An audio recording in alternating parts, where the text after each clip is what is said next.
A man has been jailed for murdering his brother in a row over an incident in Lidl. Lenville Waite, who was 59, stabbed to death his older sibling, Clifton Waite, who was 61, at their home in Waverley Road, Small Heath, on November the 7th last year. He then went on the run, first staying at a homeless shelter in Birmingham city centre, before travelling to Coventry, where he brought new clothes from Primark before he was arrested. Following a trial at Derby Crown Court, Mr. Waite was found guilty of his murder. Today, he was sentenced to life with a minimum term of 17 years. Judge Sean Smith KC said, "On the 7th of November, there had been a build-up in your family because of the fact your brother Clifton, the deceased, didn't really like you being in the house. There had been a previous occasion where you had confronted him when he was harassing you by taking a knife in order to scare him, and that worked. You told the jury on this occasion, when in the front room, that's exactly the reason you picked up the knife again. The trial had heard that the family had argued that day over a news article with a picture of Lenville that implicated him in some sort of incident at a Lidl shop where security guards was attacked.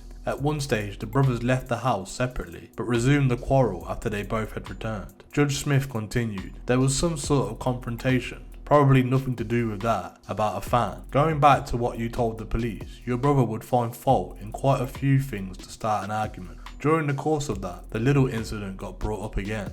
Your brother said you couldn't do to him what you did to the Somalian, in reference to the security guard knocked to the floor at the shop. Your temper clearly just went at that moment in time. I accept initially you picked up the knife in the way you picked it up previously. But when your brother wasn't having that, when he wasn't going to back down, as he had done previously, and started wrestling you, that's when you decided, albeit momentarily, you weren't going to use it to threaten him. You were going to use it to stab him, and you did stab him. It went in the wrong place, as far as he's concerned. It could have gone anywhere. It didn't. He died very, very quickly." The judge concluded the offence was aggravated by the use of the knife, but he accepted Mr. Waite had not premeditated the killing and had an intention to cause really serious harm, but not an intention to kill. The judge also accepted there was some small elements of provocation and self-defence. Mr. Waite had told the police he was glad it was all over when he was arrested, and he was said to give a consistent account of the background to the attack over the course of 9 interviews. Judge Smith added, "To be fair, I don't think anybody really disagrees with the picture painted.